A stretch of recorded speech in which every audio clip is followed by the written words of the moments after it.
So throughout my life, there's been so many times where I've been able to give extremely good advice, and typically it's on the spot, and I just kind of pull this advice out of my ass, and I'm able to really put myself into other people's shoes and be very,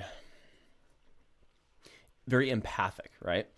And the issue that I find is anytime I try to like shoot those kind of videos for the YouTube channel, it almost comes out almost forced, right? It almost comes out as if like I'm staring, hacky sack, I'm staring at the camera, and it's just like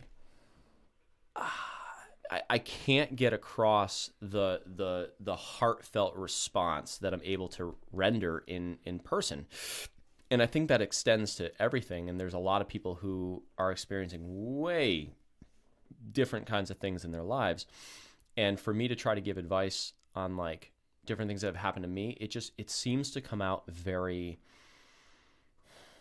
disgenuine is how it seems to come out. And that could just be because I'm getting used to doing the YouTube channel. But, if you look, one of the followers put a question a little while ago, Nigrishi, and he put a question about, he doesn't know what to do in life. He's trying to follow real estate. He's trying to do all this kinds of stuff, but there's no passion towards it. Like, yes, he can make money with it and he can become successful financially, but this as good as I do, real success has very little to do with just money. It has very much to do with balance in all other areas. For sure. So I was able to answer him, and I was able to actually have like a very good response to him video-wise, and it worked out very well. The issue is that I would love to be able to do that on a much more consistent basis as opposed to waiting for questions to come in. So the whole idea behind this whole podcast show and such is to be able to set up a forum where I can have much more humanish, like lifelike interactions with people. And then those stories and those ideas and everything else will come out. And some of the stuff that I try to convey, which is, I talk a lot about like where I came from, right? Like, I think you and I have both had some crazy times in the past. Yeah, indeed. Yeah, just slightly. Indeed. And that kind of paved the way for some of the stuff that we're overcoming, right? It sounds to me like this is one thing that really hit me. You were talking about when you first started shooting some videos and feeling a little disingenuous. I think it's because we're always really shaping and forming our voice or our message, right? And that's like an ongoing process. Looking at my past and the way things have developed. For 30 years, I was very emotionally detached. Didn't show a lot of ups and downs, kind of very even keeled. I think it's because I didn't have a voice, or I felt like I did not have a voice. So now I'd say between the ages of 38 and 40, those 2 years have seen tremendous growth, and I'm finding my voice. So much like you, there's different people that we work with that I've loved to counsel and talk with a bit. There are people I just bump into on the street or in the doctor's office, and I feel like I'm practicing on them and trying to refine my voice and connect with them. And I think the biggest part of that is just being real, like doing you, like that corny expression that I love to use so much. But just by doing you and being genuine, like your voice will shape itself and you'll be able to connect with people just be off to being genuine alone. Mm-hmm. See, like for me, my big growth period seems to be right now. Like real quick before I go down that route, what I'm getting at with this whole lead up to this is that when I try to convey where I was a year ago, 2 years ago, 3 years ago, hell, where I was 6 months ago, when I try to convey that on the channel, I really feel like that gets lost because, I'll be talking on the channel or I'll be discussing things with people, and it's very, very difficult to clearly convey where I came from because people see where I am now and they look at me and, some of the people who follow the channel, I mean, if you're just tuning in, it looks like, okay, this guy, lives on his own. He's got a bunch of vehicles. He's made a fuck ton of money, last year. He's looking at real estate. He's looking at stocks, investing and all that kind of stuff. This guy is set, in some way, shape or form, right? On the come up, but somewhere up that line. What I have so much trouble trying to convey is that, like, you go back a year, you go back 2 years or something like that. I mean, you're looking at a very broken person, right? Like I deal with on a daily basis PTSD symptoms. And I mean, today specifically is a little bit less than normal, but on a daily basis, I have difficulty breathing. I have, like, when I say breathing, like I operate in like a somewhat shape or form level of anxiety where there's like a fluttering in my chest area, right? So I'll have difficulty breathing and I'll be out of breath as if I just ran up the stairs having a conversation with somebody. That's fallout from being in these circumstances that are just so far above and beyond what people should experience. And I can only imagine when people come back from war, like what they're coming back with. But it's like what I really want to try to convey to people, because this whole channel, I mean, yeah, it's got my thoughts, it's got my ideas, it's got all that. What this channel really is about is leaving breadcrumbs on my come up, on me getting my life to where I want it to be. This whole channel is about trying to show the journey, and giving a more fleshed out background picture, because people typically see people who have become successful and they see them at their height of success. And people always have this giant gap and they're like, how the hell can I get there? Because I am in this, and everybody has their own circumstances. What I want to try to get across slowly but surely in this channel is what were my circumstances. And I seem to be able to convey that much better speaking with a human than the camera. You know what I mean? That's the hard part. That's the part I've struggled with most, because I have my own grand schemes of what I like to do to help people just make this world a better place. But there's a part of me that, like you, I experienced PTSD. It's not something I'm very open about with the general public. So my fear is if I want to step out and do this new thing and help all these new people, I need to be forthcoming with what happened to me or my past. So for me, I'm nervous to make that jump and let more people know either what happened to me or that I've suffered from this, because, you know me, on the day-to-day, I'm pretty level, pretty even keeled guy, but I've got my anxiety, I've got my issues with sleep, I have all these different things that I hide. So I feel as genuine as I'm being in my day-to-day, I'm still holding back because there's a part of me that I'm not sharing, and there's a part of me that struggles that I don't want anyone to know about. So it's a challenge. It's a challenge. And what I commend you for is I love how you've documented your process through video over the course of this 1-2 years, right? I did it through journaling. I think it's important to document that process, because now you can go back. It's like empirical data. Hey, this is what I did on this date, on that date. I was feeling this way on that date. And you can draw on that experience, and you could talk about your personal experience, and you can remember it. You can draw on it. It's amazing. So many people go through life and they get to a point where they've become successful or happier. And it's like, how'd you get here? It's like, I don't know, man. It was a wild ride. Yeah, and it gives no background, tangible evidence. Yeah. You know what I also find, like you're talking about journaling. I mean, I do not journal. I've tried to do it on a few times. I have tried to journal. My issue with journaling, I literally just get bored. I feel like it takes so long to get my ideas out there. So that's kind of how I feel like this YouTube channel has been developing into me almost journaling where I'm coming from. So something that I realized that I personally struggle with a lot, I compare myself to who I was yesterday. I compare myself to who I was last week. And the issue is that if there is forward progress, it acts very much like the stock market. If you are in a forward, bullish retracement momentum, well, if you zoom in on that, it's really going all over the chart. Yes, it's going in the right direction. But the issue, and I think I am definitely a prime example of holding myself back, because I look at who I was yesterday and I'm like, well, where I was, I still have this problem. And then it like reinforces that the problem is there, because I look at it again, and then the next day I've basically stressed myself out from looking at it the day prior and probably thinking about it that night. And the problem is probably still there. Like, for example, my healing from everything that happened. Just to give a quick thing, like I hallucinate. I literally hallucinate almost on a daily basis, not during the day, but at night. What will happen to me, I call them false starts. I will go to sleep and I will fall asleep. And typically it takes anywhere from 15 minutes to an hour, hour and a half, and I will wake up. It's almost in that like half sleep state piece. And I'll wake up and I will literally hallucinate for several seconds. Some people call them night terrors. You wake up and you see something and it's there. You are awake. So I will awake with a start, and I can even know if it's behind me. I'll wake up and I'll just turn and I'll see something, some vision that's floating there, right?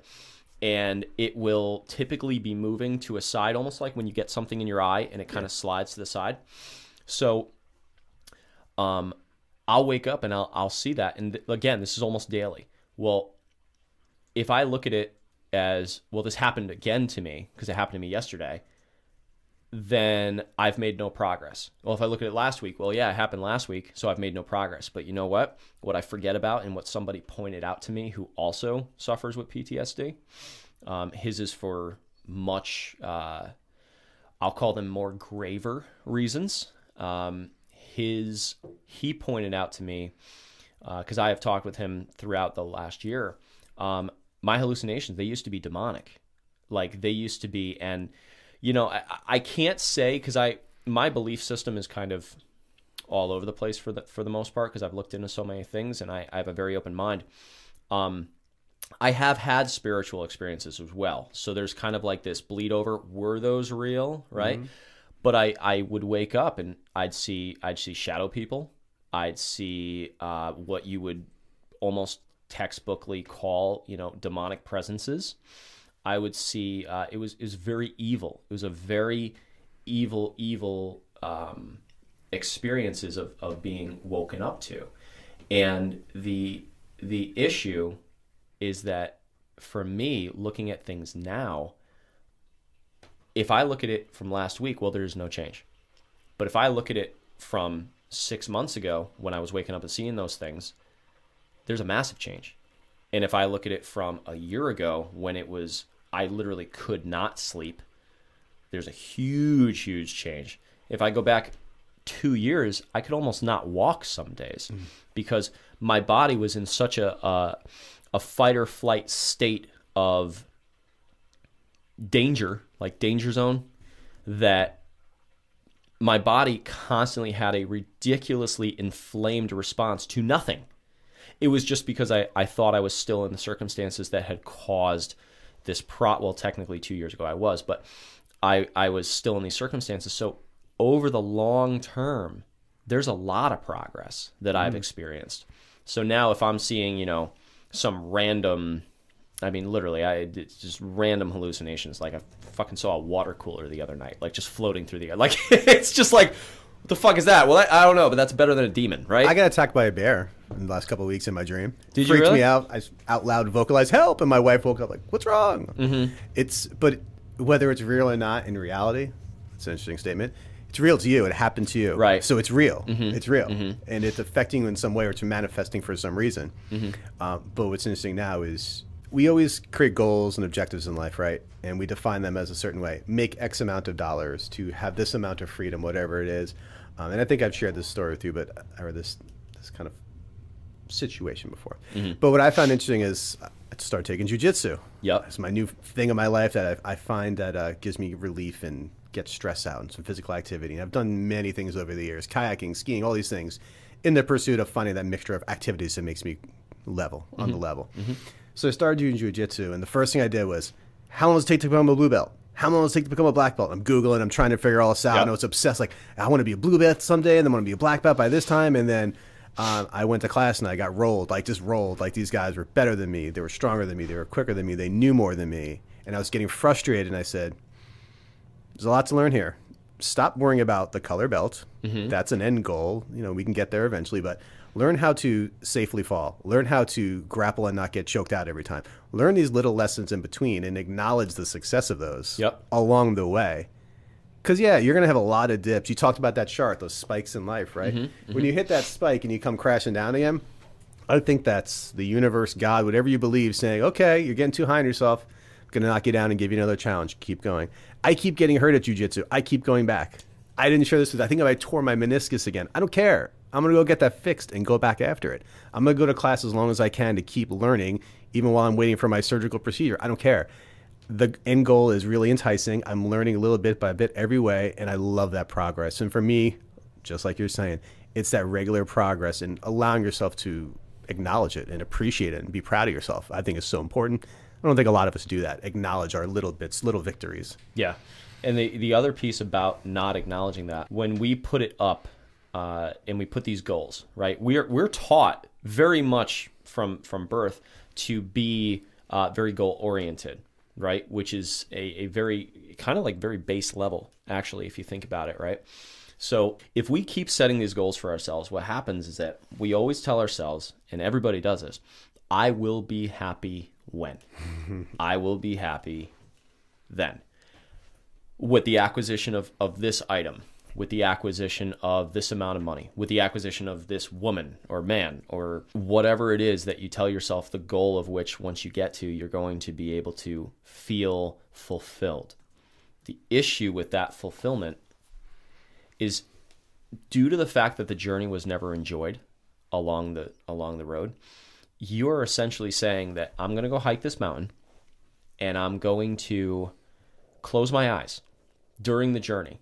I'm going to miss every flower, every rock that I climb, every animal that passes by, every amazing sight of the clouds, everything. I'm going to miss everything, including the conversation with the friends of mine who are on the same path as me and then kind of judge off from the path, and then some other people come to my path.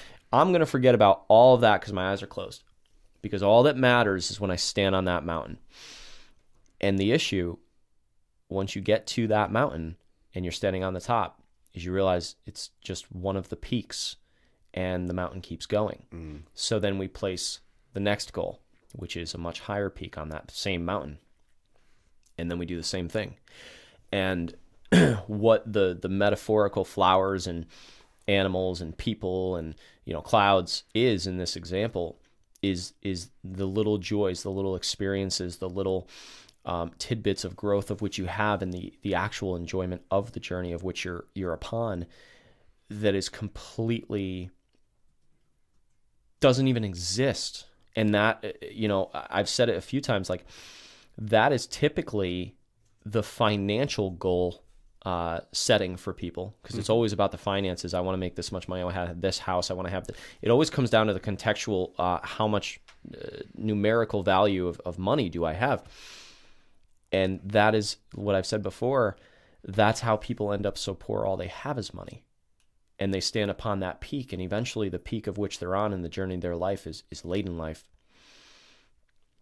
And they don't have that time anymore. I would say when you stop to enjoy the journey along the way, the end result goes up exponentially. So there was... well, you're living. You're alive. Yes, right? So... I love this format where we can talk like this and be really open. That's where I do a lot of my learning, through podcasts and listening to different people, different perspectives. So I was listening to a podcast, and a comedian was talking about he used to go for this bike ride out. He's out in California. And he'd go on the bike ride. It was a 45-minute loop. That was his exercise. He loved it. He was getting fit. He was getting in shape.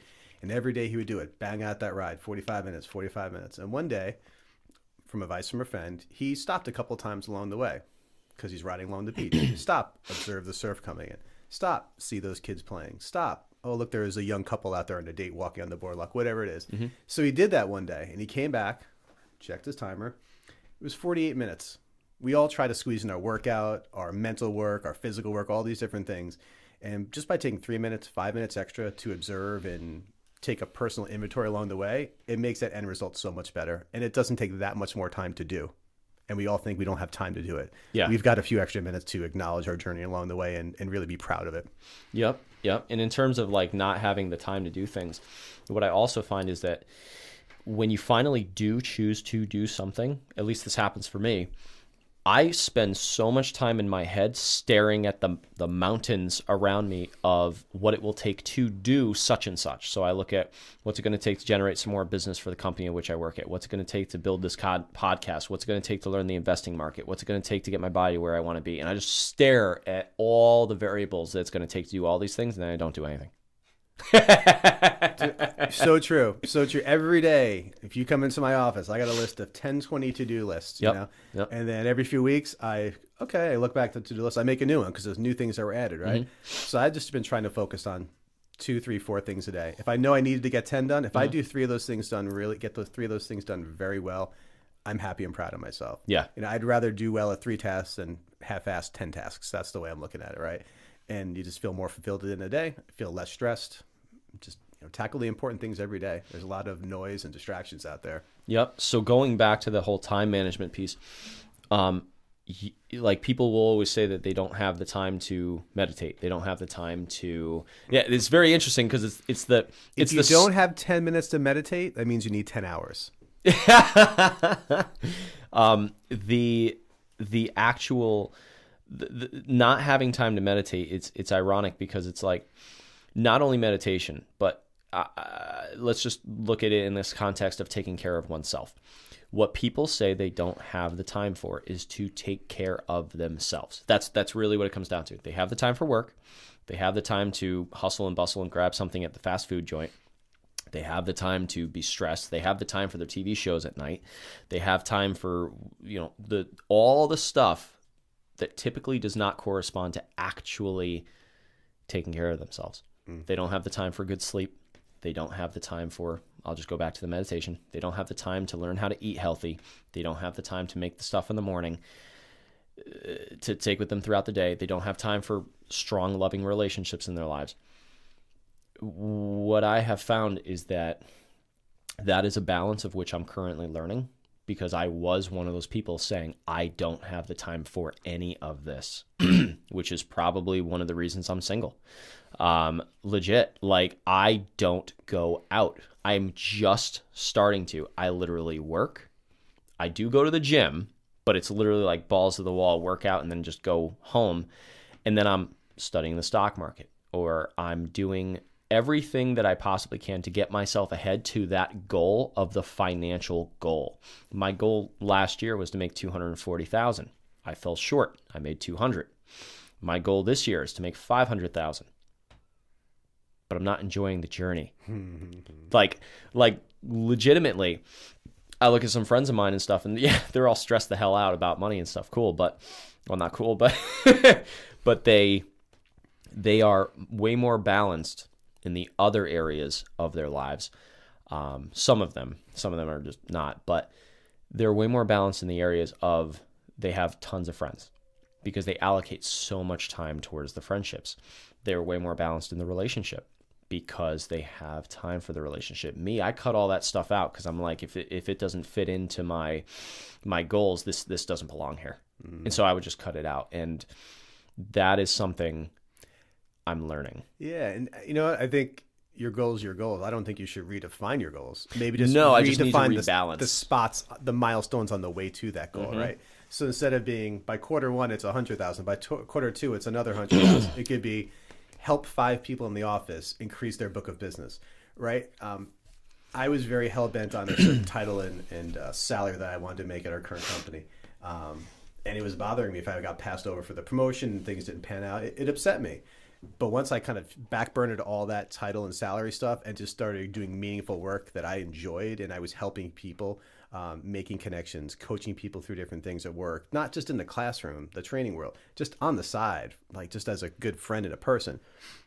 All that clicked, and it all was very meaningful. And then eventually, it was, hey, by the way, great job. Here's a promotion. It's like, awesome. So I stopped stressing about the end result and just enjoyed the journey and just try to do good work. It's all career equity, life equity. We're all going to learn something on a daily basis and use that as equity going forward for our life and our growth. Yeah.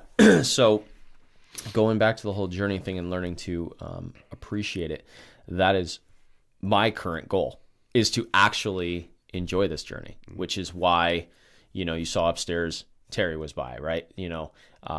Went riding the other day with a bunch of friends and stuff in a parking lot doing a bunch of stunting.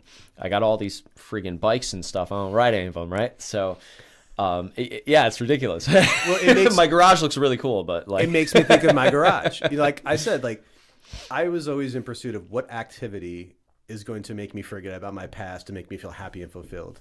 So I've got a kayak. Hookers and blow. Every time.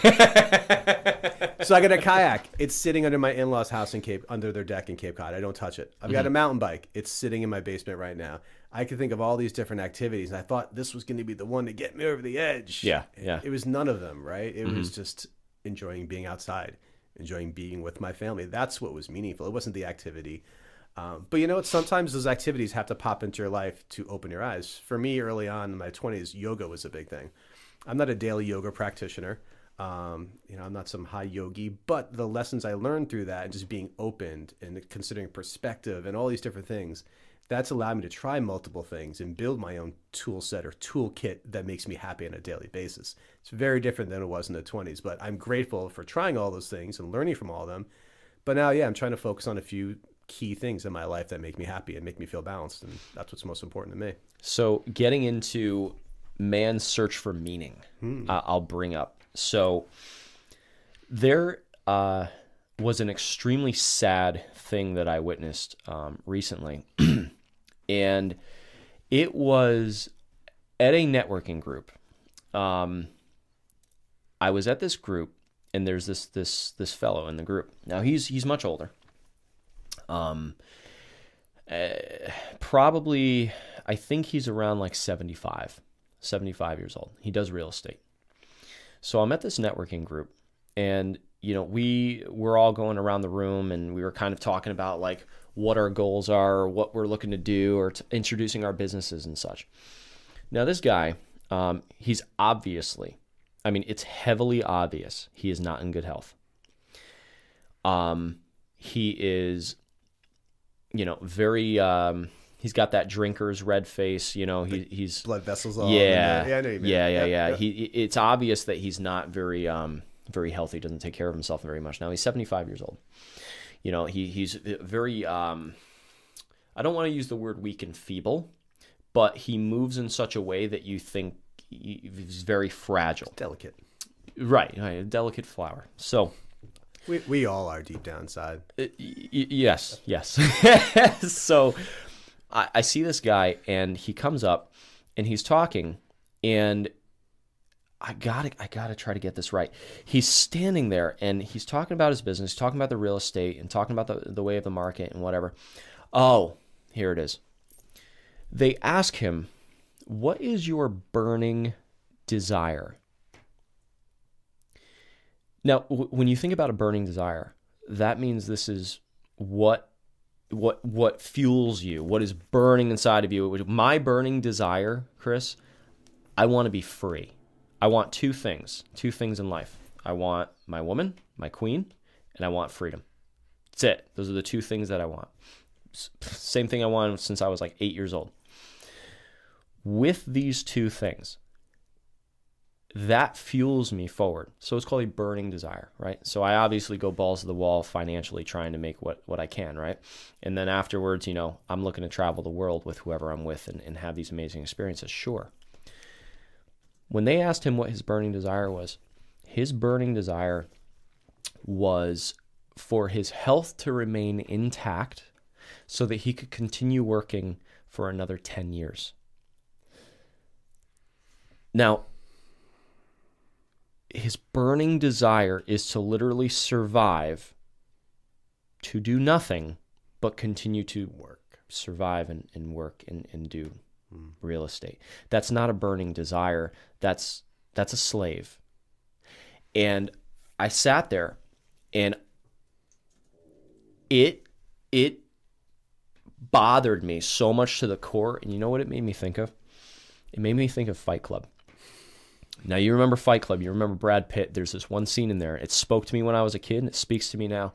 He goes to something of the equivalent of like a Quickie Mart or something like that, and he tells whoever the other guy is to hold on or meet him in the back or something like that. He pulls this guy out, the worker there, and he basically puts him on his knees, and he puts a gun to the back of his head, and he says to him, "What did you want to be?" And the guy is just like, he's just all stuttering and da-da-da. And like, I forgot if he cocks the trigger, if he does what. He goes, "No. What did you want to be? When you were a kid, what did you want to be?" And the guy comes up with, he says, a veterinarian, I think it was. He says, veterinarian. And it's like, he takes his wallet, he takes his driver's license, figures out where he lives.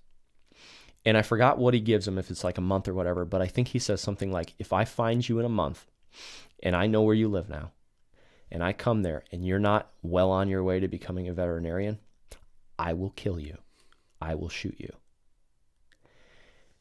And he lets the guy go. And I feel like that scene, if I could do that for people, I would. If I could somehow shake people out of the neurological deficit of which they find themselves in today, where they're literally doing nothing, and go into every fucking Staples job, every Stop and Shop, every Walmart employee, every person who went to school and gave up years of their life to go study something they don't give a shit about, and put a fucking gun to their head and say, what did you want to do? Metaphorically, right? It's the most merciful thing you could do. I would do that. I would do that. Because if you ask a kid what he wanted to do, you ask a child, I want to be an astronaut. I want to be a singer. I want to be a rock star. I want to be a painter. I want to be an actor. And that same fucking person is a waiter or a waitress 20 years later, doing absolutely nothing, wrapped up in watching other people vicariously through the TV or whatever else medium of which they're doing. That should be the number one sickness that we're after in our society as a whole, because our society is sick as fuck. And for us to not be heading this one head on, I think is one of the biggest disservices that we have. I would love to go around and figure out, what did you want to be? We a lot of us have blinders on, or full on, just like our eyes are covered, right? Sometimes these things pop up in our lives that seem really horrible and earth-shattering, or like traumatic. Your example from Fight Club. Put a gun to your head, right? Mm-hmm. What do you want to be when you grow up? Forced to do something. I think back to my first job out of college. I was there for 13 years. I love the company. I love the people there. I grew. I did amazing there. But my last 2 to 3 years, I was miserable. I wasn't happy with my health. I got really fat. I was bummed out at home because I had 2 kids, and I was a parent, and I was just struggling with my own mental stuff and trying to be a good parent and provide for them. And I just got more and more jaded, and more just sitting there in meetings and being a grump and a bump on the log and just not being my usual self. And it got worse. But I had these golden handcuffs. I had to help provide for the family. Mm-hmm. And eventually at the end of it, they said, hey, Chris, it's been 13 years. You've been great. You know, a lot of people here love you, but things have changed. Something's motivation's not there anymore. Yeah, so fuck you. Here's a severance package. Thanks for your service. Go. Yeah, thanks for your life. And at first I was angry, like right in that instant. I was talking to this HR rep, but then I got in my car and I started driving north home, and 10 minutes into it, this huge smile came over my face, and this literally, like, I shivered, went, like, it felt good. Like, I was no longer attached to that job. I had no more excuses. Like, this is my job. This is what I do. Now it's like, what do I do now to get better? What do I do now that's going to make me happy in the short term? Mm-hmm. And eventually that path led me to my current employer, and that current employer is very open about personal growth and spirituality and all these different things. And I had a great atmosphere, environment to grow. And that's what I took it for. So yeah, I got severed from a company that I loved, but it allowed me to kind of branch out and do something that I was afraid to go and do because I didn't know. I had the blinders on. I didn't know I could do it even. So sometimes that Fight Club, the gun to the back of the head, go be a vet, kid. Yep. That's powerful. That's a great analogy. Yeah. And I think that's, it also amazes me how whenever we meet somebody, we ask them, oh, what do you do? Or like, what do you da-da-da? The only response I've ever gotten in my entire life from anybody is what they do for work. That's it. That is the single response whenever I ask somebody, you know, like if I meet somebody new and I'm like, yeah, you know, what's up? You know, what do you do? Or like, what are you into? And they're like, oh, you know, I'm always working. I'm always da-da-da. It's such a pre-programmed response. And that's the response of just a defeated person. Like, I specifically, when I meet somebody, I try to have a different response. they ask me, what do I do? And I tell them, well, I'm really trying to reconnect with my passions. I love stunting on motorcycles and quads and stuff like that. I just built a studio in my garage. I'm trying to, get it off the ground, do like some podcast work and such, have some super interesting people on there. And beyond that, I'm really looking into the markets and stuff. I'm trying to figure out how to financially support myself while really going for my dreams. What about your day job? They sit there, they're like, I like the color yellow. Like, it's almost like, I don't want to be conceited and such, but it almost seems as if there's a level of awakening of which I am that some people are not. And I have met people like me, but we're so far and in between. Look at this country as a whole. More people are in that first category. Unhappy, unsatisfied, blinders on, just I do X, I do Y. It's a very But it's such a cog. Like it's a cog. There's But don't you think that's part of our part in life as well, is to kind of extend this way of thinking and this philosophy and encourage more people to do it? That's what I get the most fulfillment out of in life, right? Helping people find their skill set, their toolbox, helping people just to take the blinders off and give themselves some credit, give themselves some compassion, and to go ahead and live a life that they enjoy. People are encouraged to do that. It's go support your family, do X, Y, and Z. Well, first off, some people in terms of the family, they only have the family because they were told to do that. Oh, Like it's the status quo. We dated for 5 years and now we have to get married. And now we've been married for 2 years and we have to have kids. Right. It's I had a conversation with a woman very recently, and she's got 2 kids, and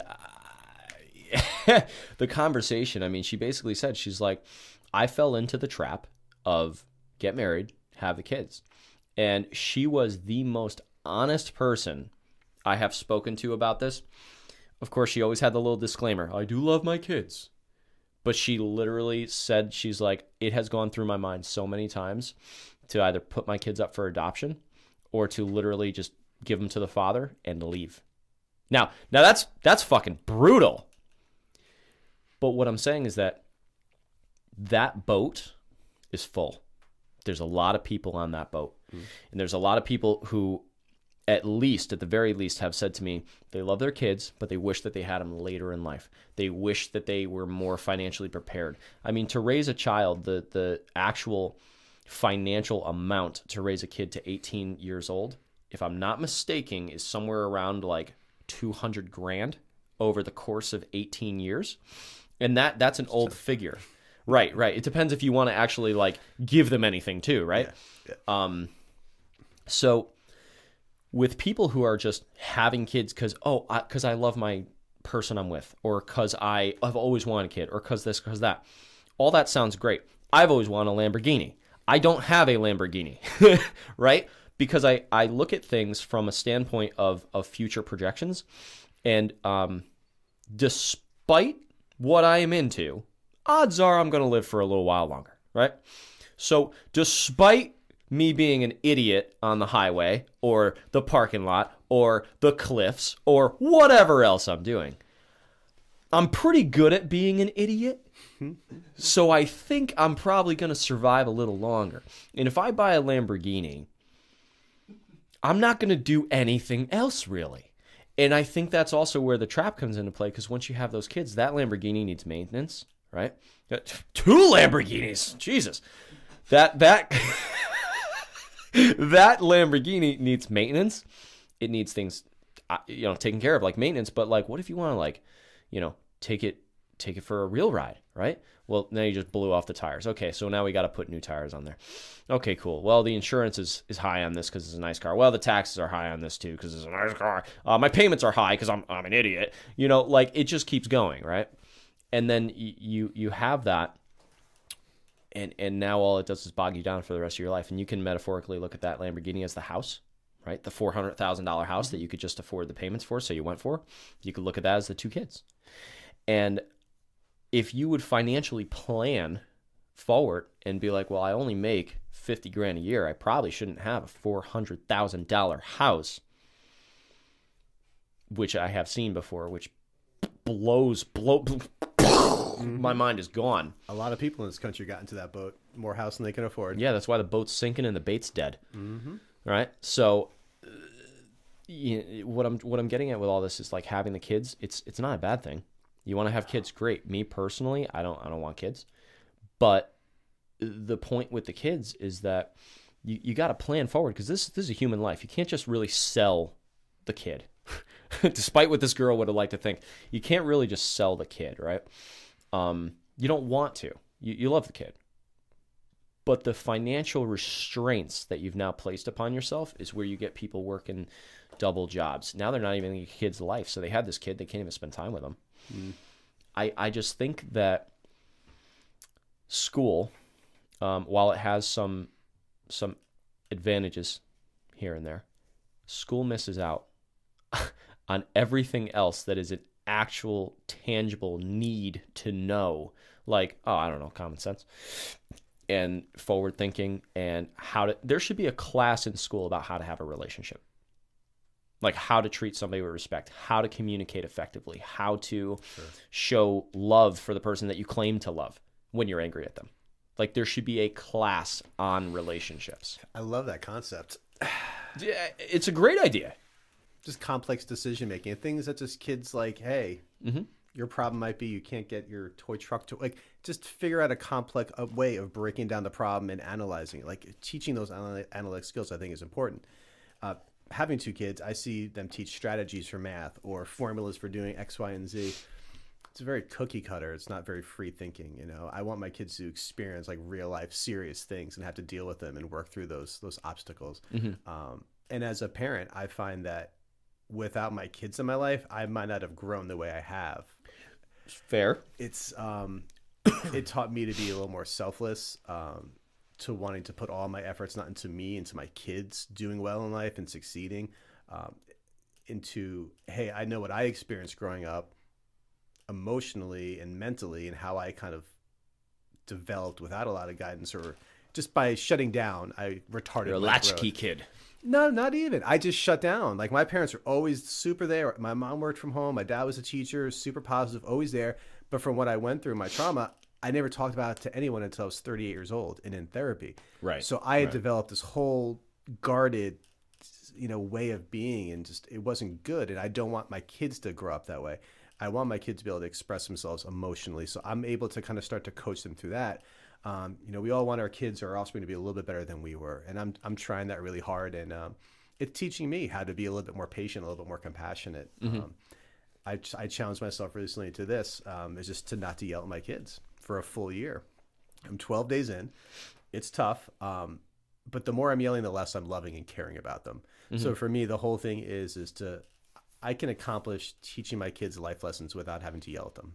Just take it a different way, stay calm, and approach it. If I could do that with my children, I could do that at work. I could do that out in the public. I could diffuse the situation. So I'm really trying to, like, as I said to my therapist, not screw up my kids and scar them by the way I grew up and the way I was acting. But now I've got a better way to treat them. I think that's working out well. But yeah, it's interesting. See, I'll say the advantage of not getting screwed up until I was in my later teenage years, right? I mean, I guess it started in like my mid-teenage, but I had the advantage of not starting to get screwed up till my later teenage years. And then it still kind of hit this level, of like, it's okay screwed up, right? I'd come home, there might be some crazy shit, crazy fights going on at the house. There might be something broken. It's okay. It's this level. We're doing all right. The screwed up shit, the real bad screwed up shit, happened from age 22 till about age 30,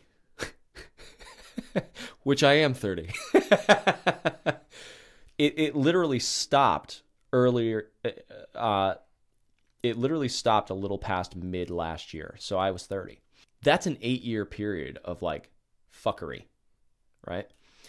But see, in a way, that's almost advantageous, because my younger years were very solid with compassion and love. I grew up in a very good family in my younger years. my family was incredible, actually. When I was younger, there was bullshit, there was fighting in the house, there was different stuff that would happen, but it didn't get to where it got in my mid to late teenage years until the mid to late teenage years. I have good memories of mom and dad loving each other. I have good memories of seeing what I would like Christmas to be when I have a family. Like when I say that I don't want kids, it's not, I'm not saying I never, ever, ever want kids. Currently it feels like that, but whatever. But I have this vision for what I want Christmas to be, even if it's just me and my woman. I have this vision for how to communicate effectively. I have all that kind of stuff, right? So the reason I'm bringing all this up is that they do all these studies on like neuron netting in the mind. And a lot of the studies talk about how once you hit ages 18 to 20, we'll just use 18 to 22.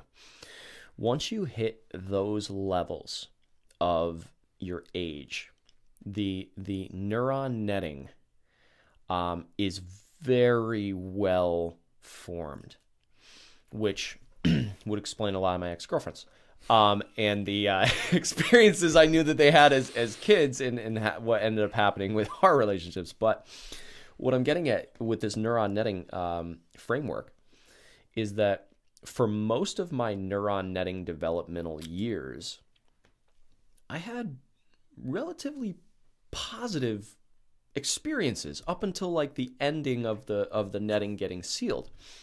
And the reason that this is most interesting, quite literally all the fuckery started the year after, like, or the year of the neuron netting being set, right? In like plasticity, right? So I almost had a much more defensive position towards the stuff that happened, as opposed to being a super impressionable child when the stuff, when stuff took place, when stuff went on, when the high levels of pressure went on, and some of the things that happened with me in my 20s.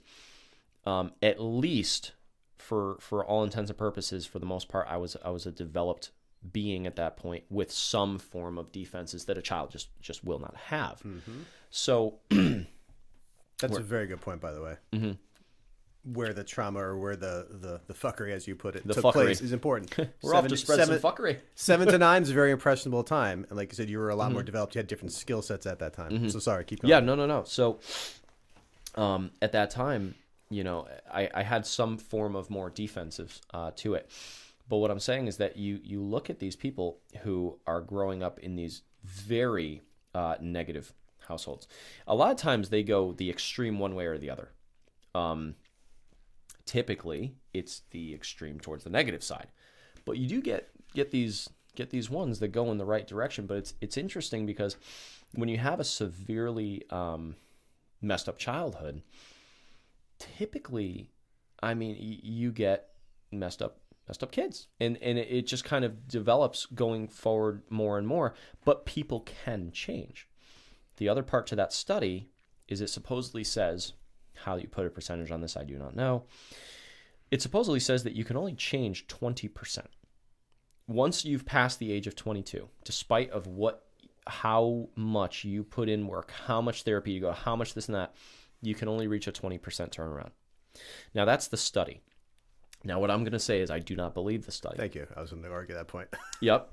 The reason I do not believe in that study, there is so much coming out, whether you go down to like quantum physics level and such, and they talk about like being the seer of the light particles and how you can affect them with your mind.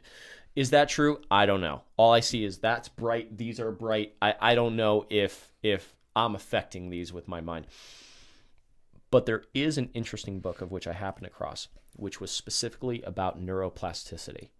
And it was talking about severely debunking the other arguments and the other studies and everything else, because what it was talking about was it was saying specifically that you can form new neuron pathways and you can reinforce them. Now, I'm not versed enough in the book to come out and tell you how. I'd have to look up what the book is, but what it was saying is that you can completely, as in 100%, rewire your brain from everything from, you're left-handed. Well, you can make it so that you're right-handed. You can switch it back and forth. Like, you really have that much control. Now, it is process, right? But it looked very deep into neuroplasticity, which is essentially the changing of the mind through the neurons and such, and forming new neuron pathways and netways, or networks. So what I think is really cool by all this is that whether you have a good past or a bad past, or whether you're in a good position or a bad position, things can always change. The only constant is that things can always change. So if you're in a situation where you just don't like it, or you feel like it's too late, or it's whatever, it's not. Until, of course, you're at the point where you're about to die, and it's probably too late now, right? But there's a lot of people who are nowhere near that level, but they feel like they are. And there's a quote about how most people die at 25, 30, but they actually live until they're, 80, right? So tying this all back to like going for what you want, and like trying to build yourself into what you originally wanted to be, or going for dreams, or going for goals and passions and this, that, and the other, you're probably not too far gone. But it's going to take a lot to rewrite the programming of which you've believed for so long, because the power of belief is incredible. If you believe something different, you could probably turn it around. I agree. One strategy I've tried, based on my past, dealing with the traumatic events, you sense certain things. You have like a sixth sense, like I can tell something's going to go down. I can also seriously sense when someone's had stuff take place. And I know, like, when my kids I could hear them starting to play, and I'm like, "Hun, you watch, someone's going to get hit or fall off the bed." I could sense Wham! So we have these heightened levels of sensitivity that we learn over time. So I think sometimes that traumatic events gives you like superpowers. Like, I know this is a bad situation, I get out of it. So I think that's really cool. But in terms of reprogramming your brain, what I've tried to do is I react a certain way because I identify those patterns. So like, I need to react this way. My wife is getting on me about something I did wrong. I'm going to react quickly and yell at her or whatever, argue with her. Smack her real quick. Stop telling me. Never. My wife. I'm sorry, it's a knee-jerk reaction. My wife used to take rugby, so she could probably form tackle me and take me down. But what I tried to do is I developed these very rapid responses to every situation because I was always on defense, over hypervigilant. So I always react. And I realized my initial reactions sucked. They were awful. They typically are. Horrible. That's why I write a nasty text message back to somebody and then I just don't send it. I give it an hour and then I write back. I'm like, look, I love you as a friend. You just said it right and there. I want to fix this problem because our relationship's worth more than this. You said, I don't really write that, but I follow you. Yeah. You said you gave yourself time. So if I'm in an instance and I have to respond, like in our face-to-face, instead of just reacting, I'll wait 2-3 seconds. I'll give myself some time to think. To like wind up? Reprogram my gut reactions. Because my gut reactions weren't good. So I just need a little more time to process and formulate my thoughts before jumping into it. And once I started doing that, I was more calmer in the interaction. I was getting more out of the conversation, the end of it, getting to my end goal. And it was just a much more effective and calm way to work. And the other people usually respect that. So yeah, we can retrain our brains. I'm a huge advocate of that, for sure. For sure. Yeah, and I mean, a lot of it, I'm sure, is in like contextual arguments where it's like, you have this study and these are the parameters. So, I mean, I don't know. Anybody can tell me whatever they want. Like, you could tell me all day long that you know exactly how the brain works. I don't believe you. No. And a lot of studies that are done right now, it's based off of I can't remember the type of data. It's, hey, describe your experience over the last 10 years. Did you feel this way? It's a lot of people are writing down their thoughts and recall. Oh yeah, that works real good. That's horrible. That's not a scientifically controlled experiment with a control group, and you could track and trace. It's like a shitty game of telephone. Yeah, but people create legislation, create products, get FDA approval based off of that data, which is all secondhand. Like someone's recording how they felt. It's because the drug market. We need drugs. We need a whole nother podcast. You think for yourself, you need to be highly medicated. Yeah. So in terms of like man's search for meaning or woman's search for meaning, right? So have you found a meaning in life yet? A meaning in life? Yeah, I did. Okay. My meaning, what I want to do is pursue is I want to help people. Okay. So Right. that's your It's meaning. very That's broad, why you're right? here. Yeah. Okay. Based on what I went through, one of the things, I'm codependent. I'm very willing and quickly to set aside my needs, my desires, what I want to help another person. I get more enjoyment out of that. So for me, I just want to help people. So like, once again, from a traumatic event, I become codependent. Some people think that's undesirable. I think that's a great trait. I like to help people. They get a lot of that. I think I've made a difference in people's lives. So really, my meaning in life is I want to help, generally, like, very focused, like target audience. I want to help men who've gone through PTSD or similar traumatic experiences find a toolkit or a skill set that they like, their combinations that make them feel good, make them feel happy, make them be productive. I want to help people feel better. That's all I really want to do. That's my meaning in life. That's my goal right now. Yeah. See, like the codependency thing, I think in the context of which you're referring to it is fine. The issue with the codependence is when it becomes parasitic.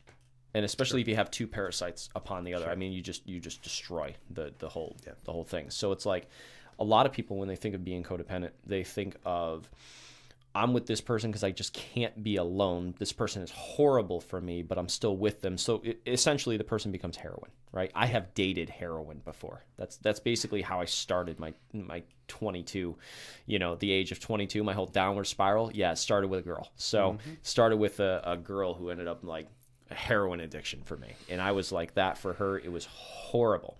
It was a severely codependent relationship that ended up just becoming like almost this parasitic drawl, like that became. But that's the much more negative version of codependency. I think what you're more talking about is almost like a teammate relationship where you guys depend on each other for support from one another. Let me use a different word as opposed to depend. You appreciate the support from one another. You appreciate the relationship for what it is. You can operate essentially on your own. You can operate without being dependent. I mean, it's possible. So it can be a healthy thing. Super side note, by the way, you're talking about helping people with PTSD. There was a guy that I knew. We had a conversation once. He was ex-military. I forgot what he was, Marines, this, that, and the other. He had experienced stuff that I don't know what it is because he wouldn't talk about it. And this guy was a tough whatever. We were having a conversation one day in his kitchen. We're sitting in his kitchen. We're having this conversation, and we were discussing different types of issues, like for the most part, because this was when I was really going through the meat of things, and I was talking to him, and he was one of the people who I was more open with when I first started seeing stuff, right? And he asked me, he said, "Did you see shadow people?" I was like, "Yes." He's like, "Those are real." And he said to me, he goes, "The thing with those," he's like, those are entities. He goes, "You may be seeing things which are figments of your imagination." He goes, "But I'm going to tell you right now, there's also entities. There is different forms of energy feeders or energy vampires," or whatever he was calling it. And he was saying they are attracted to heavily negative situations. Now, he also knew that I was somewhat, spiritual at the time. And when I say spiritual, I've had extensive spiritual experiences, both before and after stuff took place, like the damaging stuff in my life, right? So I know that in one way, shape, or form, I am much more spiritually awakened than the common person. I know this 100%, no doubts. So I do believe there is this other side, right? I believe that we're energetically connected to it at all times. What he said, he was like, some of what you're describing to me are hallucinations. And then he picked out other things, one of which being the shadow people. And he goes, that is not fake. He goes, that is a negative spiritual entity that is attracted to the negative energy vibration of which you're giving off. And they come around to feed off of that and to aggravate and to basically invigorate the fear of what you're experiencing from the hallucinations already and the pain and damage of which you've been exposed to. So he told me those were real. Now, that's a whole conversation we could or could not go down depending on. But where I was going with this is that his level of damage, when you look at some of the people who are coming back from war and why it's so hard for them to reacclimate to the public, I cannot begin to imagine what that requires to even be capable of. Because when you look at war, real war, which I have not experienced, right? My PTSD is probably like a level 1 or 2 out of where you can really get to. You take some people who go over there and they've got some best friends of theirs and such, and they're close to these people and they're da-da-da-da. And you have a real war zone taking place where you got fucked up shit going on. The level of stress of which you're under, and let's say you're crawling through some form of like a foxhole or something like that, or you're like running through the streets and stuff, and some bomb goes off, and your boy is standing right next to you, but he's not like he was. He's got his lower half blown off or something. You're covered in him, right? And he's fucking laying there on the ground and he's screaming, or he's in instant shock, but the guy's still alive. And you got to deal with that. You got to look at him. You got to try to hold what his intestines in. This has happened. Of course it's happened. Mm-hmm. And you're there, and this has been your boy for the last 15 years. You guys go way back to, like, you know, hanging out in the forest, you know, shooting squirrels or whatever the hell you're doing, or just hanging out and having a good time, going to parties and stuff. And you're watching what your boy ate that morning, like seeping out of his body, and you're covered in them, and you got to handle that shit. And you got to handle it now because the enemy's around the corner. What do you do when you come home? There's nothing to be done. Or I'm sure it feels like that.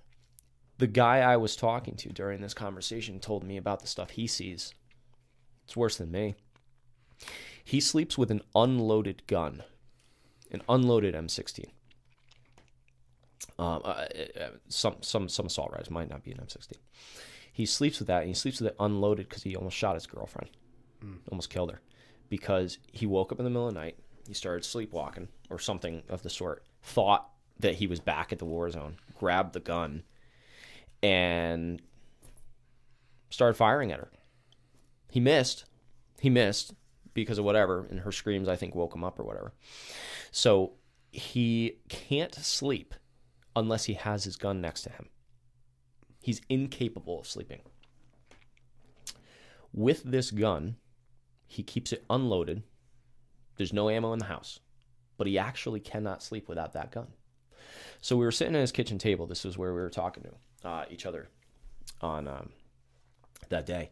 And he was telling me, he said that I have a double image at all times within about 1 mile to 1.5 miles of my house. And I said to him, what do you mean you have a double image? And he goes, back in the, I forgot if it was the barracks? Maybe the barracks. I don't know. We'll just say the base. Back in the base, it is so imprinted on his psyche that wherever he is home, or he has put down his home base, home flag, whatever you want to call it, like his apartment, within 1 mile to 1.5 mile radius, he sees the base at all times. He was sitting at the kitchen table with me, and we were talking, and he goes, there's a pile of sandbags right there. He goes, the door to leave is here. He's like pointing halfway at the fridge, halfway at the kitchen countertops. And he's just looking around, and he's just pointing things out. And he's looking around the entire place, and he's saying, I can see it as if it's here. I could see you as well, but it's a double image. It's that imprinted on his psyche that he can describe it. And he says when he goes to leave the apartment, he walks outside. He walks out like down the corridor, and he's walking through walls, like literal walls, because the base isn't set up the way that the apartment is. Right. And he goes and steps down through the floor, down the stairwell, and he gets in his car, and he drives through the base, through people that are just milling around, because he can visually see it. And eventually he leaves the outskirts of the base, and that he says that's really the only part that's seriously imprinted on him. He tells me he doesn't sleep. He's like, I don't sleep. He's like, I go into some weird, like, halfway asleep phase. But he gets out within, like, you know, a mile and a half or whatever, and he goes, the double emitter is gone. And I can go about, and I can go about my day, and I just see one image like everybody else, and I da-da-da-da. But as soon as he gets back anywhere near his home base, his house, our apartment, he goes right back driving through the base. And that is the level of PTSD of which he has. I find that fascinating. The imprint of the base is overlaid on his literal home base where he lives. Yep. That's fascinating. It's terrible. But yeah, but our minds are just... We're barely touching the capacity of what our minds can do. But yeah, I feel guilty about the level. Kind of like you said, I feel guilty about the level of PTSD I have. I recently joined a Facebook group, and I'm reading posts. I'm like, man, these poor saps have it a lot worse than I do. And like, I start feeling guilty. Like, wow, like I go to a therapist and I feel this way about what I at least got. People got over so much. They're getting over so much worse. They can't even deal with it. Like, I feel guilty. Yep. I have as well. It's weird, but we like all of our traumas, all of our pain. They're relative. It's relative, and it's significant to us ourselves, right? So, like, first world problems. I don't think we can pit our trauma against someone else's trauma and say mine's better or worse or a different level, right? It could be something. It could. You went to school and you forgot your jacket and you got cold and you had a traumatic experience around that. Time for medication. But anything can be deemed as traumatic for a person, right? What you went through, what I went through, what that person is. So you can't really feel guilt about that. But what I'm understanding, why do you think he opened up to you? Like, why do you think you were the guy? He said, hey, I'm going to kick it, talk to this guy about it. For the record, Steve, by the way, I'm not sure if you're aware, this is really loud. I don't care. I'm perfectly fine. I just want to make sure that you're doing the controls and everything. So... Yeah, why do you think he opened up to you? Why did he open up to me? You know, throughout my life, I will say an extremely common pattern. Do you want some of this, by the way? Yeah, I'll take a little bit, actually, please. Sorry, do it yourself. An extremely common pattern of which I have experienced in my life. People typically, and it's not to like levels of like, you know, 1 or 2 levels above what they're normally talking about. Like, I'm talking like seriously above and beyond opening up to me. Almost every single person I've ever come in contact with for longer than an hour to 2 hours, like any meaningful relationship, any meaningful friendship, or even some forms of like passing friendships, or even strangers on the street. I have had people very graciously open up about deep cutting things, including yourself. I find it so much easier to open up to strangers and be like blah blah blah blah blah, but around family or friends, shut right down. It's a weird. It's probably because of like preconceived notions when it comes to that. But I think that it's almost to an extent of like real recognizes real. So let me use motorcycles to explain this. For example, if I started talking to you about compression ratios of the 2003 R1 era, do you have any clue what I'm talking about besides that it has to do with the engine? No, not really. Okay, cool. So for me, I can have that conversation to a higher level with somebody who has some experience in the motorcycle arenas, right? Or somebody who is a master mechanic of motorcycles, because he has that experience. So I think in terms of like a real recognizes real type paradigm, because of the fact that I have some form of deep scarring events that's happened to me, I think I'm able to bond, right, with somebody who has deep scarring events. The issue is that a lot of times they haven't been dealt with anywhere near the level of which I've dealt with them, because there's a lot of stuff, even if you take any one circumstance of what has gone on with me. I mean, even take one of the most minor things, okay? One of the most minor things, and this is probably going to sound like a lot for some people, but this is very minor to me. One of the most minor reasons I probably have PTSD is there. I was sleeping in my apartment. Me and my ex-girlfriend lived together. She did not have a license, and I didn't want to drive her to work because every morning I had to wake up and drive to work. Now, I did let her take my car from time to time, right? She worked down the road. She took my car. I was asleep, and I was awakened by screaming and slamming on the outstairs apartment door. I'm talking, I thought the cops were here to get me for, I don't even know why. Like, like it was outlandishly pounding. And I get up, I'm in my bathrobe, I got my glasses on, I got whatever, I like run downstairs, and I'm like yelling through the door. I'm like, who are you? Or like, you know, what is, there's a lady screaming on the other side of the door that my girlfriend's been in an accident. And I'm like, what are you talking about? She says, she goes, Catherine. And in my head, I was like, okay, that's really close to my ex-girlfriend's name, but that's not my ex-girlfriend's name. I'm just not going to mention her on here.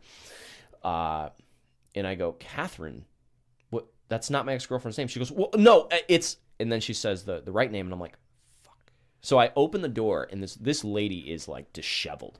She's like, your girlfriend just crashed in front of my house. She's pinned in the car.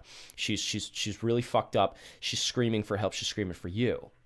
Now, this woman only lived maybe like 1,000 feet from me. I guess my girlfriend at the time had told her which room I was in or which whatever, and this woman had literally like ran over there. Now, to just lay down some of the foundation, my ex-girlfriend and I did not have a good relationship. I started having the issues while I was in the relationship with her. The relationship was volatile. Very movie-worthy volatile. And so I was already like somewhat like whatever. But what I'm trying to get at, like, this is one of the smallest examples of what could cause PTSD in somebody's life. And it's far from the largest thing that happened with me. But I went out the door with the woman, and I'm following her, and I was in like a daze. Like, I was really in a daze. You just roll out of bed. I got you. I just rolled out of bed. My girlfriend crashed. I'll get my slippers, or like this woman's screaming at me. And so we go across the parking lot. We cut through this auto body place, passing the cars, all these broken out cars. I'm just having to glance at them as like we're like kind of running through. And dude, we turn the corner, and like this, there was like a crowd of people. There's two vehicles involved. Mine, and the person that she hit head on at like 80. So she hit a I think it was a big SUV type, like Jeep Grand Cherokee. I don't know, something big, right? Something with like a very strong brush guard. Like, this vehicle was not seriously fucked up. It was probably still totaled, but visually it was not seriously fucked up. The crowd is not around that vehicle. There is a woman still in that vehicle, by the way. She could have gotten out. She was just standing there for the police. My car was a Ford Contour. My car was a very tiny, like, passenger vehicle sedan. And this car was destroyed. I have pictures of this car. This car does not look like anybody survived this thing. Now, my ex-girlfriend is very tiny. Soaking wet, she may have been like 110, 105. I think the heaviest she ever was when she was like depressed was like 115. I like curled that at the gym. The crowd is crowd around that car. The engine compartment is completely exposed. I mean, the windshield shattered. The car, she hit head on with the left side of the car, so the driver's side part of the car. And she was going 80. I don't know what the woman was going. Point of impact, minor. Like, if that woman was barely going anywhere, it's probably like 130. Like, into a velocity. I mean, so this car is demolished. There's this group of people around it. There's glass everywhere. This piece of the car. Like, this was one of the worst accidents I've ever seen physically, except for one. It is the second worst accident I've ever seen, and it was my ex sitting in there. Her face was burned. I get to the car. She's crying. Her makeup's all fucked up. Her face is burned because the car is not on fire. The car is smoking. The car is not on fire. This car can light. Radiant heat from the... Her face got burned because when the airbag went off, it hit and then slipped, and it like put all this like these burn marks, which were basically like heavy friction on her face. And I mean, my ex was very pretty, you know, right? She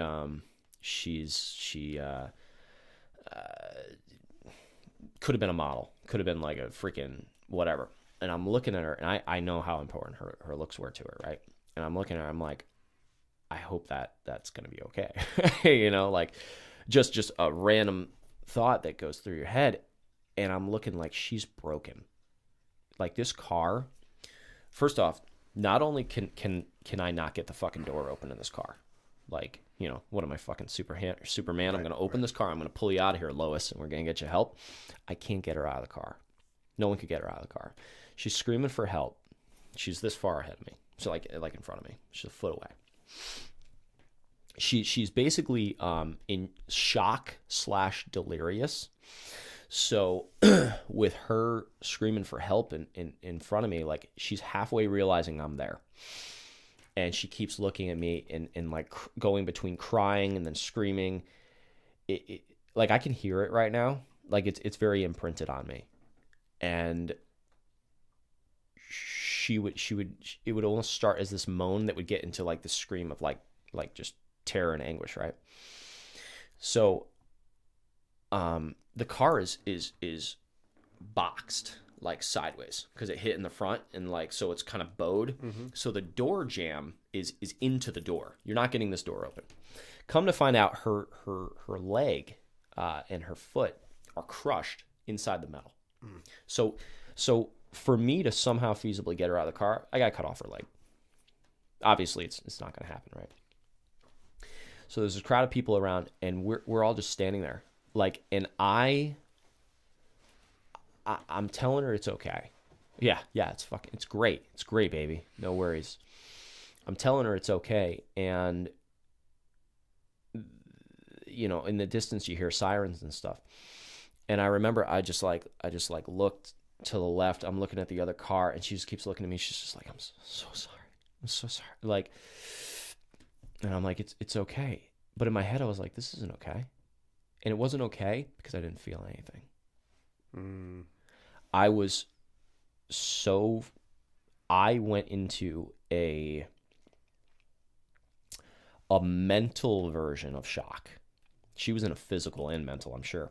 I went into a mental version of shock, probably halfway between turning the corner, seeing the accident, to having her screaming for help a foot in front of me, and I can't do a damn thing for her. I knew it wasn't okay because I couldn't feel. I lost my ability to feel that day, and my ability to feel was gone for weeks, actually, if I remember correctly. It was gone for weeks. I didn't have the ability to cry, didn't have the ability to be upset. I wasn't even angry. I literally didn't feel anything, and I'm standing there, and the sirens come.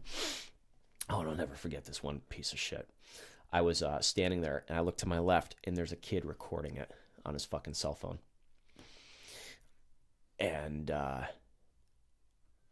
I think if I was more coherent, I would have gotten arrested that day.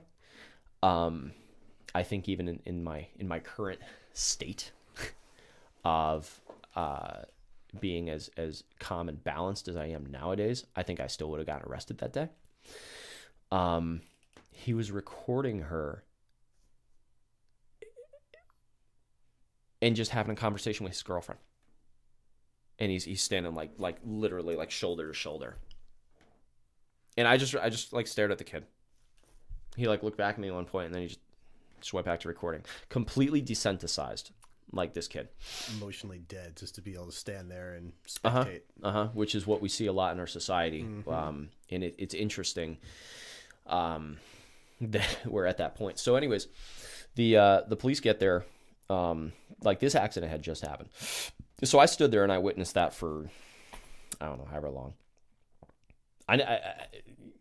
Anyways, so they got there and the fire people got there and like whatever, and they all went into the car, and they ended up using jaws of life. They like cut off the top of the car, and they used this this machine that like opened backwards, whatever, and it pivoted against the door and it opened that car up. With that car opened, still didn't look like someone could have survived the impact. She was so tiny that car didn't crush her. So the point is, while they're doing that, because of the fact that it wouldn't open properly, right? It doesn't just open like this. That car opened like, right? It kept jarring her hip, which was shattered. Like her hip, the bone was like, it was broken. Yeah. Very broken. So it's just causing her more pain. Even though she's in shock, she can still feel this. Mm-hmm. They end up carrying her out of the car. I looked at this girl. I was like, she's never going to walk again. Like the legs, like it was really gnarly. And they carry her over to the ambulance. And somebody at some point came over to ask me if I was going to go with her. I didn't even have a response. Like I was like, yeah, I just got to get something. They're like, you got to get something? They're like, you got to get on the ambulance. I'm like, they're like, guy like looks at me in the eye. He's like, okay, he's not coming. He's not coming. Go.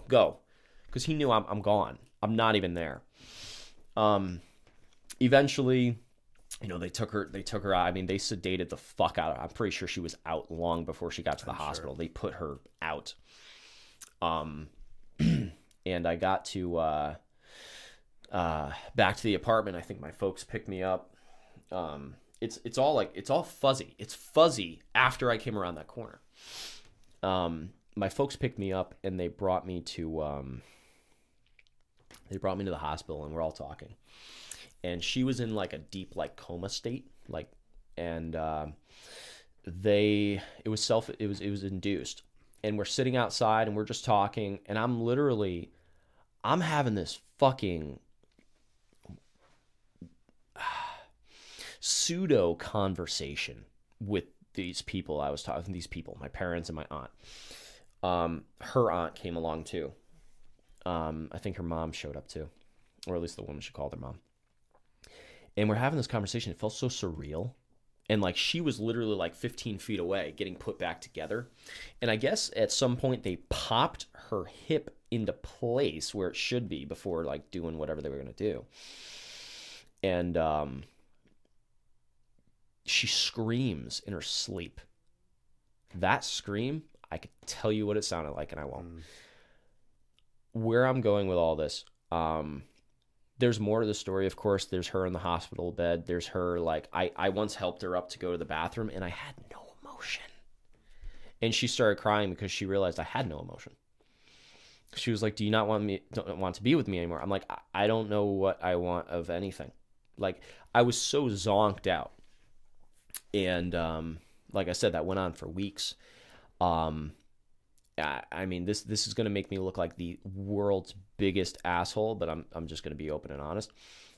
About a week later, a while later, maybe a month or something, like she was actually up and kind of like moving around on crutches. She couldn't really do whatever. And she was still fucking with me.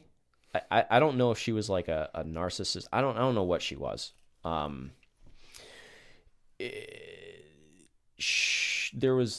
She was extremely abusive, over the top. And I'll never forget, she had lost a lot of her power over me during that state of my mind. So it was fucked up in many degrees. The fact that like this person who is literally my main abuser, I think this happened when I was 24.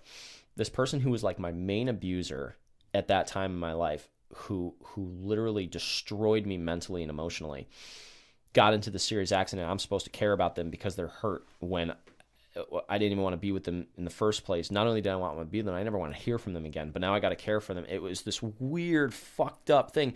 And she was still fucking with me. with the mind games and stuff, even in that fucked up state. But you know, baby, we're going to be good. We're going to get through this, all that kind of stuff. So this is going to make me look like the worst asshole in the world, but I'm just going to share it anyway, because fuck it. She was sitting on the bed one day, and I literally, I'm just trying to get across the state of mind I was in. I was sitting there, and she was having some argument with me. She was fighting with me about something. I literally looked at her, and I was just like, listen, get your shit together. I'm going to drop you off at your aunt's. Because at this point, we weren't even really living together. Like, it was just so bad, this relationship. And I just got up, I just walked away from the bed, and she stood up just out of a knee-jerk reaction and went to go grab me to leave. Well, she can't, because she literally screeched out in pain, fell on the ground. I was at the door, and I literally turned around, I looked at her, I was like, when you get your shit together, I'm bringing you out. I walked away. Did not even help her up. What I'm trying to say, that's obviously not me, right? That's not who I am. It appalls me that was my response. But this story is real, and I share real stories on this channel. Mm-hmm. What I'm trying to get at, circling way back to our original conversation, that is a very minor thing that happened in correspondence to how some of the other stuff is that I experienced. That's actually relatively minor. And all the stuff I experienced is very minor compared to what these guys in the war are experiencing. But I follow you, but we have to give ourselves some latitude, right? Whatever the type of trauma is, or how great or small we think it is, it's still a trauma to us, mm-hmm. right? So we can't qualify our feelings and our traumas versus someone else. They dredge up these feelings and make us feel a certain way because they do. Mm-hmm. Yeah, the difference between seeing your buddy take an IED to the lower half of his body and what you went through are different, but mm-hmm. they still forced emotions out of you, emotional growth out of you, personal analysis. Like, why did I not feel that way? Why did I feel emotionally withdrawn? I've experienced the same thing. You hear someone passing away in the family or a big news story. Yep. Sandy Hook, I remember it kind of registered because I had kids, but I don't remember being as like deep and brought down as I saw my wife and my in-laws. I saw people like wrecked over and watching news. I'm like, that is horrible. And I kind of just went on. I felt emotionally dead. And it came back to eventually being real with myself, identifying my feelings and allowing myself to process them. That started to make me come out of that and start to feel more and feel better and feel a little bit more empathetic and happy and sad and feel the full range of feelings. Because I think to protect myself, I brought my feelings down to this very small wedge, this very small perspective of feelings. And it was, I go to work, I have a wife, I have a job, I do these things, I'm kind of happy. I needed to open up to that. And every experience, good or bad, makes you open up mm-hmm. and learn more. And that same Facebook group I was telling you about, someone said, hey, would you stop or would you take away that past experience that gave you this trauma and brought you here? And I was like, hell no. Mm-hmm. It was horrible. It sucks. If I told people about it, they'd be like, wow, that sucks. Yeah. But I wouldn't change it because I wouldn't be where I am at today. And I'm happy with where I'm at today. Yeah, two things that you touched upon. First, if we look at our past experiences as if they are actually shaping our futures, I would have thought it was setting me up for a seriously fucked up future.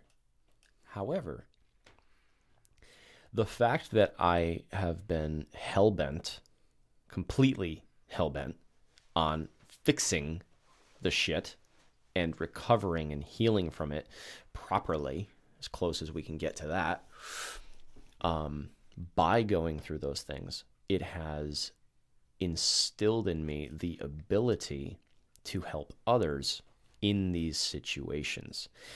And I think as the collective, I mean, my thoughts, I am unsure as to why we're here. That's a whole conversation, right?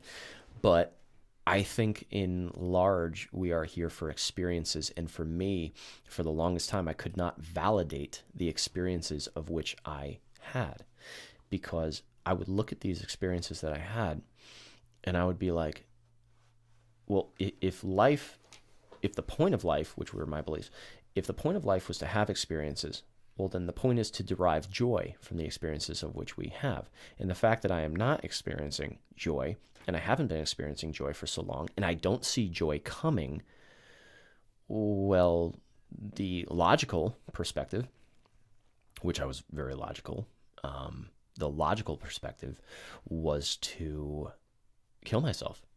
Because if this was my past and this was my present and it was going to be my future, then why am I staying here? That's like masochistic shit, or sadomasochism, whichever one it means. And so the logical deducement that I had at that time was, well, if this is true and no good is coming after this, well, then it does me no good to stay.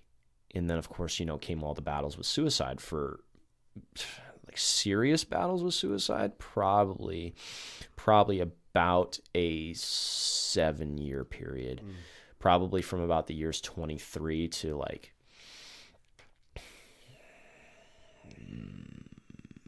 just turning 30. No, wait, maybe 29. Yeah, it's 29. Yep. So just turning 29. So about a 6-year period, like seriously considering suicide. And it got worse over that time, right? I saw no getting better. And, I was sometimes like inclined to say to people when they ask me how I am, I'm like, I'm fighting for my life, because that's what it felt like. And people who were extremely close to me, not just friends, like I'm talking like very close, knew, like the level that I was at. And, I forgot what you had brought up at the end.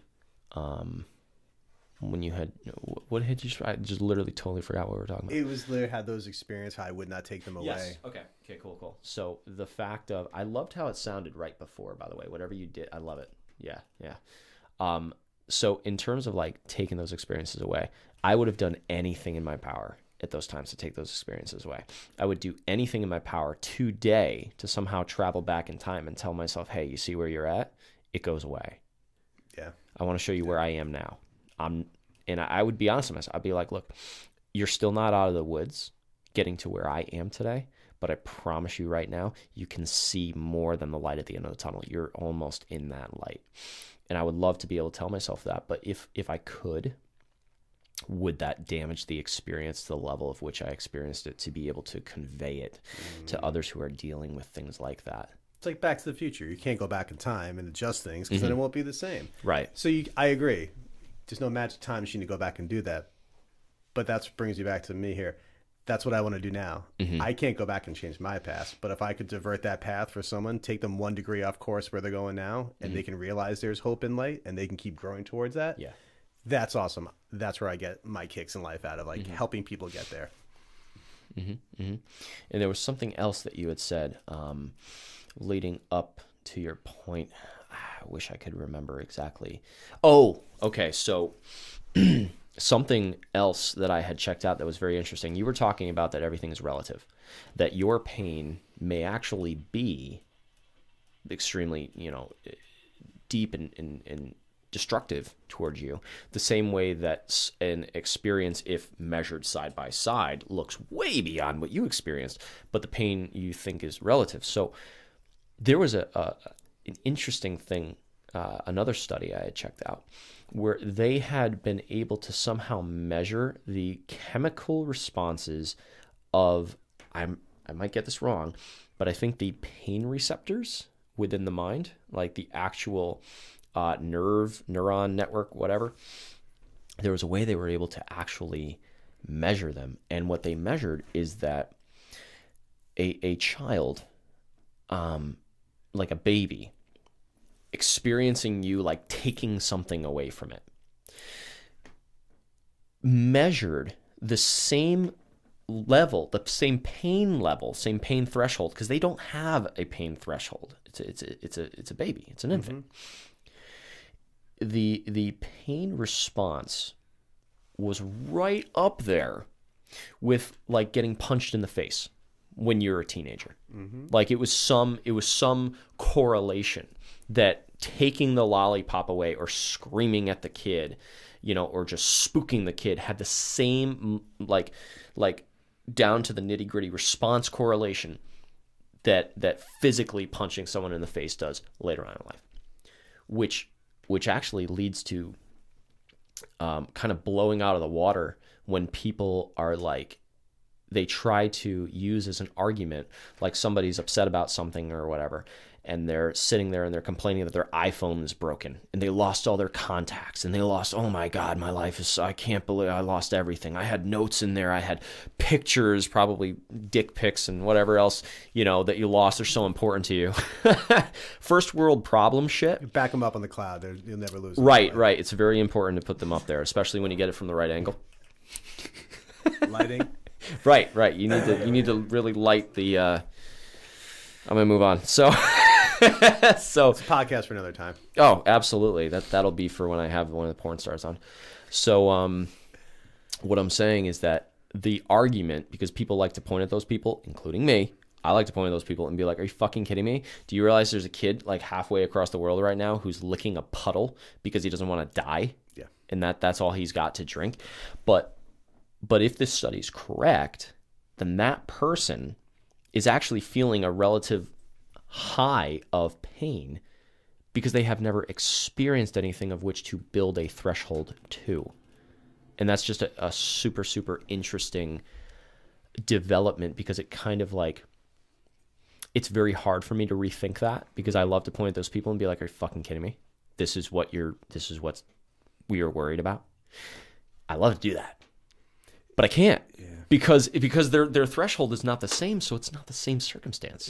It's perspective of the person going through the incident or whatever. It's perspective of the person observing that person going through. Like, it's all your perspective. It's interesting, and you can never quantify, qualify, negate, or make positive what they're feeling. That's their thing to feel and go through.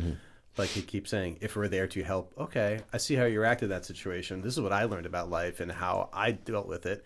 You could teach that person to be a little bit more effective and a little bit more productive, and they can maybe turn around and do that to someone else.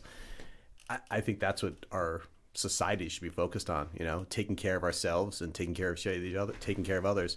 One of my favorite quotes, and I love this one, and I got to roll out soon, so I want to leave you one of these and maybe tell me what you think of it. The best way to improve yourself is by helping others.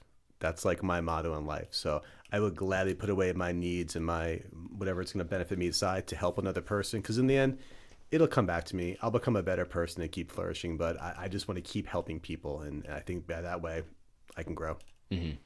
That's cool, man. That's cool. I dig it.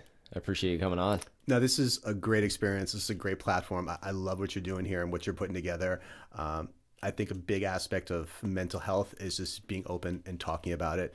The first day I sat down in therapy and talked about my issues was such a relief. And the more I did it, the more it helped. And I think more people just need to find the right people to vent to and to help vet their problems out. And I think it'll go a long way versus just keeping it bottled. You know, we're not all alone. You know, we have a lot of loving people in our lives to help us and support us. And I think you need to take advantage of that network.